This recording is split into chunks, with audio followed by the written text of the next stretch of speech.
ನಮಸ್ಕಾರ ಎಲ್ಲರಿಗೂ. ಇವತ್ತಿನ ಕ್ಲಾಸಲ್ಲಿ ನಾವು KEAಗೆ ಸಂಬಂಧಿಸಿದಂತೆ ಫುಡ್ ಆ್ಯಂಡ್ ಸಿವಿಲ್ ಸಪ್ಲೈಸ್ ಡಿಪಾರ್ಟ್ಮೆಂಟ್ಗೆ ಸಂಬಂಧಿಸಿದಂತೆ ಜೂನಿಯರ್ ಅಸಿಸ್ಟೆಂಟ್ ಹುದ್ದೆಗೆ ಈ ಸಂಡೇ ಎಕ್ಸಾಮ್ ನಡೀತಾ ಇದೆ. ಎಕ್ಸಾಮ್ನಲ್ಲಿ ಕಂಪ್ಯೂಟರ್ ಅವೇರ್ನೆಸ್ಗೆ 20 ಮಾರ್ಕ್ಸ್ ಇದೆ ಎಂದು ಸಿಲೆಬಸ್ಸಲ್ಲಿ ಕೊಟ್ಟಿದ್ದಾರೆ. ಸೊ ನಾವು ಓಲ್ಡ್ ಕ್ವಶನ್ ಪೇಪರಲ್ಲಿ ಕಂಪ್ಯೂಟರ್ಗೆ ಸಂಬಂಧಿಸಿದಂತೆ ಅಂದರೆ ಕಂಪ್ಯೂಟರ್ ಕ್ವಶನ್ಸಲ್ಲಿ ನಾವು ಈ ವಿಡಿಯೋದಲ್ಲಿ ನಾವು ಡಿಸ್ಕಷನ್ ಮಾಡೋಣ. ಈ ಸಂಡೇ ಎಕ್ಸಾಮ್ ಬರೀತಾ ಇರೋ ಎಲ್ಲ ಸ್ಪರ್ಧಾರ್ಥಿಗಳಿಗೆ ಈ ವಿಡಿಯೋ ಹೆಲ್ಪ್ ಆಗುತ್ತೆ ಅನ್ಕೋತೀನಿ. So time waste ಮಾಡೋದು ಬೇಡ. Let's start the video. First question, a series of instruction that tells a computer what to do and how to do it is called dash. Option A program, option B command, option C user response, option D processor, option E none of these. So ಇದರಲ್ಲಿ correct answer ಯಾವುದೇ ಆಗುತ್ತೆ ಅಂದರೆ program ಆಗುತ್ತೆ. ಯಾಕೆ ಅಂದರೆ set of instruction ಇತ್ತು ಅಂತಂದರೆ ನಾವು ಅದಕ್ಕೆ ಪ್ರೋಗ್ರಾಮ್ ಅಂತೀವಿ. ನೆಕ್ಸ್ಟ್ ಪ್ರೋಗ್ರಾಮ್ ಮಲ್ಟಿಪಲ್ ಪ್ರೋಗ್ರಾಮ್ಸ್ ಇತ್ತು ಅಂತಂದರೆ ಅದಕ್ಕೆ ನಾವು ಸಾಫ್ಟ್ವೇರ್ ಅಂತೀವಿ. ಸೊ ಸಿರೀಸ್ ಆಫ್ ಇನ್ಸ್ಟ್ರಕ್ಷನ್ ಅಂತ ಕೇಳಿದ್ದಾರೆ. ಸೊ ಸಿರೀಸ್ ಆಫ್ ಇನ್ಸ್ಟ್ರಕ್ಷನ್ ಇತ್ತು ಅಂತಂದರೆ ಅದಕ್ಕೆ ಕರೆಕ್ಟ್ ಆನ್ಸರ್ ಬಂದು program. Second question, control shift and alt are called dash keys. Option A modifier, option B function, option C alpha numerical, option D adjustment, option E none of this. So the correct answer is none of this. ಇದಕ್ಕೆ ನಾವು ಸ್ವಲ್ಪ keyboard ಬಗ್ಗೆ ಯಾವ್ಯಾವ keys ಏನೇನು ಅಂತಾರೆ ಅಂತ ಹೇಳಿ information ಗೊತ್ತಿರಬೇಕು. ಸೊ ಫಸ್ಟ್ ನಾವು ಕೀಬೋರ್ಡ್ ಬಗ್ಗೆ ನೋಡೋದಾದರೆ ಕಂಟ್ರೋಲ್ ಶಿಫ್ಟ್ ಅಲ್ಟ್ ವಿಂಡೋಸ್, ಆಮೇಲೆ insert, home, page up, page down and delete ಇವೆಲ್ಲನೂ ನಾವು ಸ್ಪೆಷಲ್ ಕೀಸ್ ಅಂತ ಹೇಳ್ತೀವಿ. ಸೊ ಕಂಟ್ರೋಲ್ ಶಿಫ್ಟ್ ಅಲ್ಟ್ನೂ ಸ್ಪೆಷಲ್ ಕೀಸ್ ಆಗುತ್ತೆ, ಬಟ್ ಇದು ಆಪ್ಷನ್ಸಲ್ಲಿ ನಾವು ಅವ್ರು ಕೊಟ್ಟಿಲ್ಲ. ಸೊ ಅದ್ರ ಸಲುವಾಗಿ ನನ್ ಆಫ್ ದೀಸ್ ಅಂತ ಹೇಳಿ ಕರೆಕ್ಟ್ ಆನ್ಸರ್ ಆಗುತ್ತೆ. ನೆಕ್ಸ್ಟ್ F1 ಇಂದ F12 ಫಂಕ್ಷನ್ ಕೀಸ್ ಆಗುತ್ತೆ. ಸೊ ಫಂಕ್ಷನ್ ಅಂತ ಕೊಟ್ಟಿದ್ದಾರಲ್ಲ ಅದು ಫಂಕ್ಷನಲ್ ಕೀಸ್ ಆಗುತ್ತೆ. ನೆಕ್ಸ್ಟ್ 1 2 3 4 5 ಅಂದರೆ 1 to 9 ಅಂದರೆ 0 to 1 1 2 3 4 5 ಇತ್ತಂದರೆ ಅದಕ್ಕೆ ನಾವು ನ್ಯೂಮೆರಿಕಲ್ ನಂಬರ್ಸ್ ಅಂತೀವಿ. ಆಮೇಲೆ ASDF ಇತ್ತು ಅಂತಂದರೆ ಇದು ಮೇನ್ ಕೀಸ್, QWERTY ಇದ್ದರೆ ಅಪ್ಪರ್ ಕೀಸ್, ZXCV ಇತ್ತು ಅಂದರೆ ಲೋವರ್ ಕೀಸ್, ಆಮೇಲೆ ಕ್ಯಾಲ್ಕುಲೇಟರ್ ಇರುತ್ತೆ, ಎರೋ ಕೀಸ್ ಇರುತ್ತೆ. ಸೊ ಇಷ್ಟು ನಮಗೆ ಇನ್ಫಾರ್ಮೇಷನ್ ಗೊತ್ತಿತ್ತು ಅಂದರೆ ನಾವು ಇದಕ್ಕೆ ಆನ್ಸರ್ ಮಾಡಲಿಕ್ಕೆ ಏಬಲ್ ಆಗ್ತೀವಿ. ಸೊ ನೀವು ಇಷ್ಟೆಲ್ಲ ನೋಡಿಕೊಂಡೇ ಹೋಗಿರಬೇಕು. ಯಾಕೆ ಅಂದರೆ ಹಳೆ ಕ್ವಶನ್ ಪೇಪರಲ್ಲಿ ಕೇಳಿದ್ದಾರೆ ಅಂದರೆ ಈ ಸಲ ಬೇರೆ ಕೇಳ್ಬೋದು.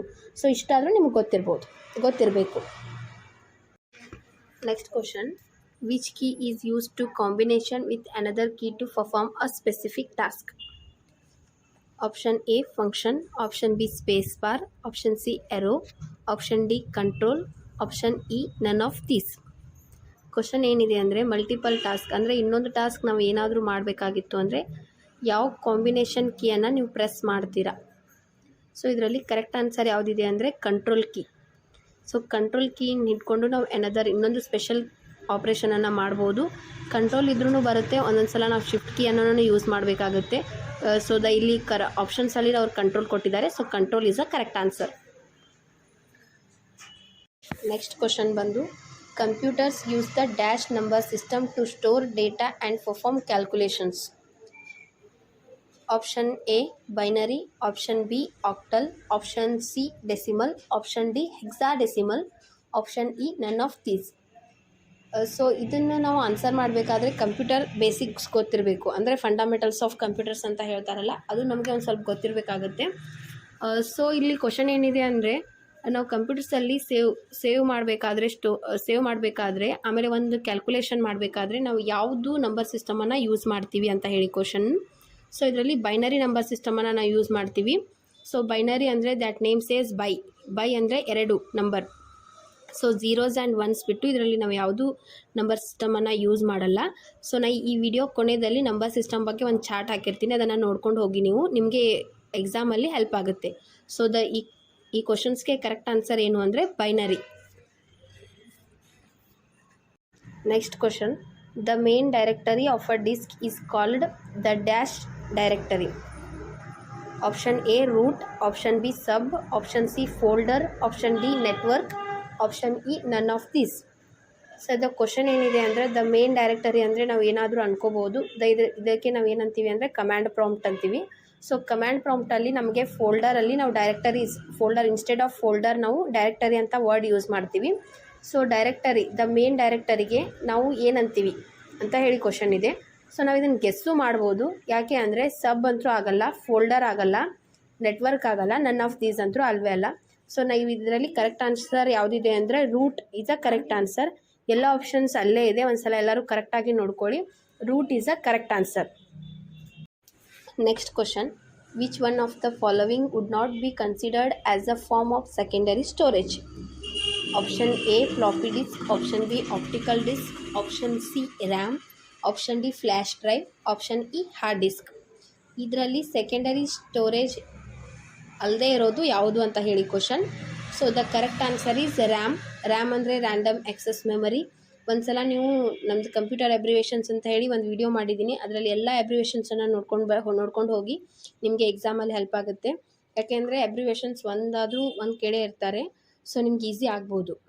ಸೊ ರ್ಯಾಮ್ ಅನ್ನೋದು ಪ್ರೈಮರಿ ಮೆಮರಿ. ಮೆಮ್ರಿಯಲ್ಲಿ 2 types, primary memory and secondary memory. Primary ಮೆಮ್ರಿಯಲ್ಲಿ ರ್ಯಾಮ್ ಆ್ಯಂಡ್ ರಾಮ್ ಬರುತ್ತೆ. ಸೆಕೆಂಡರಿ ಮೆಮ್ರಿಯಲ್ಲಿ CD, DVD, ಹಾರ್ಡ್ ಡಿಸ್ಕ್, ಆಮೇಲೆ flash drive, optical disk, floppy disk ಅಂತ ಬರುತ್ತೆ. ಸೊ ಇದರಲ್ಲಿ ಈ ಕ್ವಶನ್ಸ್ಗೆ ಇದು correct answer. RAM is a correct answer. Next question, Java in computer programming is a dash. First option compiler, second hardware device driver, third option low level language, option D high level language, option E programming mid level language. So question ಏನಿದೆ ಅಂದರೆ Java ಅನ್ನೋದು ಒಂದು language. ಆ ಲ್ಯಾಂಗ್ವೇಜ್ರಿ programming language ಯಾವ type ಅಂದರೆ ಯಾವ ಕ್ಯಾಟಗರೈಸ್ಡ್ಲಿ ಬರುತ್ತೆ ಅಂತ ಹೇಳಿ ಕ್ವಶನ್. ಸೊ ಇದರಲ್ಲಿ ನಾವು ಕಂಪ್ಯೂಟರ್ ಲ್ಯಾಂಗ್ವೇಜಸ್ ಬಗ್ಗೆ ಸ್ವಲ್ಪ ಸ್ಟಡಿ ಮಾಡಿರಬೇಕು. ಸೊ ಟೋಟಲ್ ಕಂಪ್ಯೂಟರ್ ಲ್ಯಾಂಗ್ವೇಜಸ್ ಬಂದು 3: assembly level language, low level language and high level language ಅಂತ ಹೇಳಿ. So high level language is a correct answer of Java. ಅಂದರೆ ಈ ಕ್ವಶನ್ಸ್ಗೆ ನಾವು ಕರೆಕ್ಟ್ ಆನ್ಸರ್ ಅಂತಲೇ ಹೇಳ್ಬೋದು. ಹೈ ಲೆವೆಲ್ ಲ್ಯಾಂಗ್ವೇಜಸ್ ಅಂದರೆ ಏನ್ರಿ ಅಂದ್ರೆ ನಮಗೆ ಕಂಪ್ಯೂಟರ್ಗೂ ಅಂಡರ್ಸ್ಟ್ಯಾಂಡ್ ಆಗಬೇಕು, ಆಮೇಲೆ ವುಮೆನ್ ಲ್ಯಾಂಗ್ವೇಜ್ಗೂ ಅಂಡರ್ಸ್ಟ್ಯಾಂಡ್ ಆಗೋ ಲ್ಯಾಂಗ್ವೇಜಸ್ಗೆ ನಾವು ಹೈ ಲೆವೆಲ್ ಲ್ಯಾಂಗ್ವೇಜ್ ಅಂತ ಹೇಳ್ತೀವಿ. ಇದಕ್ಕೆ ಎಕ್ಸಾಂಪಲ್ ಅಂದರೆ Java, C++, Python, web designing, HTML, ಇನ್ನೂ ಸಾಕಷ್ಟು ಲ್ಯಾಂಗ್ವೇಜಸಲ್ಲಿ ಇದಕ್ಕೆ ಬರುತ್ತೆ. So the correct answer is high level language. Next question, which of the following is not a binary number? So ಇಲ್ಲಿ ಕೆಲವೊಂದಿಷ್ಟು ಆಪ್ಷನ್ಸ್ ಕೊಟ್ಟಿದ್ದಾರೆ. ಸೊ ಇದರಲ್ಲಿ ಯಾವುದು ಬೈನರಿ ನಂಬರ್ ಅಲ್ಲ ಅಂತ ಹೇಳಿ ಕ್ವಶನ್. ಸೊ ಬೈನರಿ ಅಂದರೆ ಅರ್ಥ ಮಾಡ್ಕೊಳ್ಳಿ, 0s and 1s ಅಷ್ಟೇ ಇರುತ್ತೆ. ಸೊ 0s and 1s ಯಾವ ಆಪ್ಷನ್ನಲ್ಲಿ ಇಲ್ಲ ಅದೇ ಕರೆಕ್ಟ್ ಆನ್ಸರ್. ಸೊ ಒಂದು ಆಪ್ಷನ್ ನೋಡಿ, ಇದರಲ್ಲಿ ಯಾವುದು ಕರೆಕ್ಟ್ ಆನ್ಸರ್ ಅಂದರೆ ಆಪ್ಷನ್ ಸಿ 31121 ಇದೆಯಲ್ಲ, ಇದು ಕರೆಕ್ಟ್ ಆನ್ಸರ್. ಯಾಕೆ ಇದು ಕರೆಕ್ಟ್ ಆನ್ಸರ್ ಅಂತಂದರೆ 0 ಮತ್ತು 1 ಬಿಟ್ಟು ಇದರಲ್ಲಿ ಯಾವುದೇ ನಂಬರಲ್ಲಿ ಬರೋದಿಲ್ಲ. ಸೊ ನಾನು ನಂಬರ್ ಸಿಸ್ಟಮ್ದು ಒಂದು ಚಾರ್ಟ್ ಹಾಕಿರ್ತೀನಿ. ಸೊ ನೆಕ್ಸ್ಟ್ ಸ್ಲೈಡಲ್ಲೇ ಇದು ನಂಬರ್ ಸಿಸ್ಟಮ್ ಅಂತ ಹೇಳಿ ನೆಕ್ಸ್ಟ್ ಸ್ಲೈಡಲ್ಲೇ ನಾನು ಒಂದು ಹಾಕಿರ್ತೀನಿ. ಸೊ ನಾವು ಅದನ್ನು ಕರೆಕ್ಟಾಗಿ ನೋಡ್ಕೊಂಡು ಹೋಗಿ. ಯಾಕೆ ನಾನು ಇದನ್ನು ಪದೇ ಪದೇ ಹೇಳ್ತಾ ಇದ್ದೀನಿ ಕರೆಕ್ಟಾಗಿ ನೋಡ್ಕೊಂಡು ಹೋಗಿ ಅಂದರೆ, ಇಲ್ಲಿ ಓಲ್ಡ್ ಕ್ವಶನ್ ಪೇಪರನ್ನು ನಾವು ಡಿಸ್ಕಷನ್ ಮಾಡ್ತಾ ಇದ್ದೀವಿ. ಯಾವ ಕ್ವಶನ್ ಇದೇ ಟೈಪ್ ಬರ್ಬೋದು ಅಥವಾ ಇದರ ರಿಲೇಟೆಡ್ ಬೇರೆ ಕೇಳಿರ್ಬೋದು. ಈಗ ಆವಾಗ ಬೈನರಿ ಕೇಳಿದಂದರೆ ಈಗ ಆಕ್ಟಲ್ ಕೇಳ್ಬೋದು ಅಥವಾ ಹೆಕ್ಸಾಡೆಸಿಮಲ್ ಕೇಳಿರ್ಬೋದು. ಸೊ ನೀವು ಯಾವುದಕ್ಕೂ ಸೇಫರ್ ಸೈಡ್ ಇರಲಿ ಅಂತ ಹೇಳಿಬಿಟ್ಟು ನೀವು ಒಂದು ಸಲ ಚಾರ್ಟ್ ನೋಡ್ಕೊಂಡು ಹೋಗಿ. So the correct answer is 31121.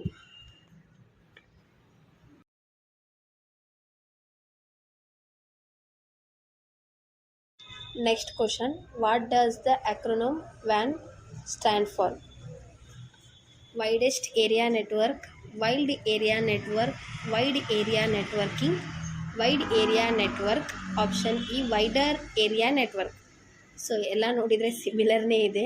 So the van ಅಂದರೆ ವೈಡ್ ಏರಿಯಾ ನೆಟ್ವರ್ಕ್. ಇದನ್ನು ಅಂದರೆ ಸೆಕೆಂಡ್ ಸ್ಲೈಡಲ್ಲೇ ನಾವು ಟೈಪ್ಸ್ ಆಫ್ ನೆಟ್ವರ್ಕಿಂಗ್ ಹೇಳ್ತೀನಿ. ಎಕ್ರೋನಮ್ಸ್ ಅಂದರೆ ಅಬ್ರಿವೇಷನ್ ಅಥವಾ ಲಾಂಗ್ ಫಾರ್ಮ್ಸ್ ಅಂತ ಏನು ಹೇಳ್ತೀವಲ್ಲ ಅದು. ಸೊ ನಾನು ಲಾಂಗ್ ಫಾರ್ಮ್ಸ್ ಒಂದು ವೀಡಿಯೋ ಹಾಕಿದ್ದೀನಿ, ಅದನ್ನು ಕರೆಕ್ಟಾಗಿ ನೋಡ್ಕೊಳ್ಳಿ. ಮೇ ಬಿ ಅದರಲ್ಲಿ ನಾವು ವ್ಯಾನ್, ಲ್ಯಾಂಡ್, ಮ್ಯಾನ್ ಹಾಕಿಲ್ಲ ಅನಿಸುತ್ತೆ. ಸೊ ನಾನು ಅದ್ರ ಸಲುವಾಗಿ ನೆಕ್ಸ್ಟ್ ಹಾಕಿದ್ದೀನಿ ಟೈಪ್ಸ್ ಆಫ್ ನೆಟ್ವರ್ಕ್ಸ್ ಅಂತ ಹೇಳಿ. ಸೊ ನಾವು ಅದನ್ನು ಕರೆಕ್ಟಾಗಿ ನೋಡ್ಕೊಳ್ಳಿ. ಇಲ್ಲಿ ಎಷ್ಟು ಕನ್ಫ್ಯೂಷನ್ಸ್ ಇದೆ ಅಂದರೆ ಎಲ್ಲನೂ ಸಿಮಿಲರೇ ಇದೆ. Option C and option D. Option ಸಿಯಲ್ಲಿ ನೆಟ್ವರ್ಕಿಂಗ್ ಇದೆ, ಆಪ್ಷನ್ ಡಿಯಲ್ಲಿ ನೆಟ್ವರ್ಕ್ ಇದೆ. ಸೊ ನಾವು ಸ್ಪೆಲ್ಲಿಂಗ್ನು ಕರೆಕ್ಟಾಗಿ ಅರ್ಥ ಮಾಡ್ಕೋಬೇಕು, ಎಸ್ಪೆಷಲಿ ಅಬ್ರಿವೇಷನ್ಸ್ ಬಂದಾಗ. So the correct answer is wide area network.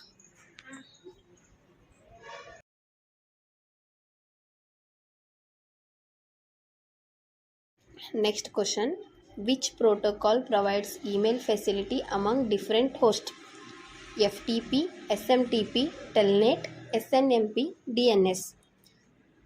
Protocol ಅಂದರೆ ಏನು ಅಂದರೆ set of rules and regulations.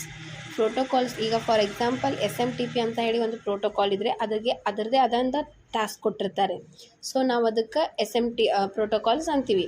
So ಇಲ್ಲಿ ಕ್ವಶನ್ ಏನಿದೆ ಅಂದರೆ ಇಮೇಲ್ ಫೆಸಿಲಿಟೀಸ್ ಯಾವ್ದು ಮಾಡುತ್ತೆ ಫಾರ್ ಡಿಫ್ರೆಂಟ್ ಹೋಸ್ಟ್ ಅಂತ ಹೇಳಿ.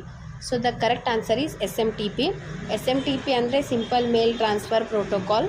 ನಾವು ಇದ್ರದ್ದೆಲ್ಲ ಎಬ್ರಿವೇಷನ್ಸ್ ವಿಡಿಯೋ ಹಾಕಿದ್ದೀನಿ. ಸೊ ನೀವು ಒಂದು ಸಲ ಹೋಗಿ ಚೆಕ್ ಮಾಡಿ. ದ ಕರೆಕ್ಟ್ ಸ್ಪೆಷಲಿ ಇಮೇಲ್ ಫೆಸಿಲಿಟಿಗೆ ನಾವು SMTPಯನ್ನು ಯೂಸ್ ಮಾಡ್ತೀವಿ. Next question, marketing is a dash. Option A one day effort, option B team effort, option C one man effort, option D all of these, option E ನನ್ of these. ಏನು computer questions ಹೇಳ್ತಾ ಇದ್ದಾರೆ, ಒಮ್ಮೆ ಮಾರ್ಕೆಟಿಂಗ್ಗೆ ಬಂದಿದ್ದಾರಾ ಅನ್ಕೊಳಕ್ಕೆ ಹೋಗಬೇಡಿ. ಈ ರೀತಿ ನಿಮಗೆ common sense question ಕೂಡ ಕೇಳ್ತಾರೆ. ಸೊ ಇದಕ್ಕೂ ನಾವು ಕರೆಕ್ಟಾಗಿ ಆನ್ಸರ್ ಮಾಡಬೇಕು. ಸೊ ಇದನ್ನು ಯಾವ ರೀತಿ ಅರ್ಥ ಮಾಡ್ಕೋಬೇಕು ಅಂದರೆ ಅದನ್ನು ಕರೆಕ್ಟಾಗಿ ಕ್ವಶನ್ ಓದಿ. ಸೊ ನಿಮಗೆ ಗೊತ್ತಾಗುತ್ತೆ ಮಾರ್ಕೆಟಿಂಗ್ ಅಂದರೆ ಏನು ಅಂತ ಹೇಳಿ ಕ್ವಶನ್ ಇದೆ. ಸೊ ಇದರಲ್ಲಿ ಕರೆಕ್ಟ್ ಆನ್ಸರ್ ಬಂದು team effort is a correct answer. Last question, ಈ ವಿಡಿಯೋದಲ್ಲಿ ಇದು last question. Marketing is influenced by dash.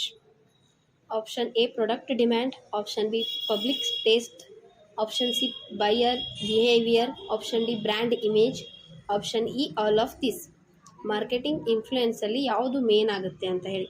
So ನೀವು ಅದನ್ನು ಕಾಮನ್ ಸೆನ್ಸ್ಲೇ ಹಾಕ್ಬೋದು. ಬ್ರ್ಯಾಂಡ್ ಇಮೇಜ್ನು ಬೇಕು, ಆಮೇಲೆ ಅವ್ರ ಬಿಹೇವಿಯರು ಬೇಕು, ಟೇಸ್ಟು ಬೇಕು, ಆಮೇಲೆ ಅವ್ರ ಡಿಮ್ಯಾಂಡು ಬೇಕು, product demand. So the correct answer is all of these. ಈ ರೀತಿ ನಿಮಗೆ ಕಾಮನ್ ಸೆನ್ಸ್ ಕ್ವಶನ್ ಕೂಡ ಕೇಳ್ಬೋದು. ಸೊ ಇದನ್ನು ಒಂದು ಸಲ ಬಿಟ್ಟು 2 ಸಲ ನೀವು ಕರೆಕ್ಟಾಗಿ ಓದ್ಕೊಳ್ಳಿ, ನಿಮಗೆ ಅಂದರೆ ಅರ್ಥ ಆಗುತ್ತೆ. ಎಲ್ಲರೂ ಎಕ್ಸಾಮನ್ನು ಚೆನ್ನಾಗಿ ಮಾಡಿ. ಹೋಪ್ಫುಲ್ ಈ ವಿಡಿಯೋ ನಿಮಗೆ ಇಷ್ಟ ಆಗಿದೆ ಅನ್ಕೋತೀನಿ. Thanks for watching this video. ಇನ್ನು ಈ ಕಂಪ್ಯೂಟರ್ಗೆ ಸಂಬಂಧಿಸಿದಂತೆ ವಿಡಿಯೋ ನಿಮಗೆ ಬೇಕಿದ್ದರೆ ಈ ಚಾನಲನ್ನು ಸಬ್ಸ್ಕ್ರೈಬ್ ಮಾಡಿ, ನಮಗೂ ವಿಡಿಯೋ ಮಾಡೋಕ್ಕೆ ಪ್ರೋತ್ಸಾಹ ಬರುತ್ತೆ. And once again, thank you so much, and don't forget a bell icon, and share, subscribe my YouTube channel.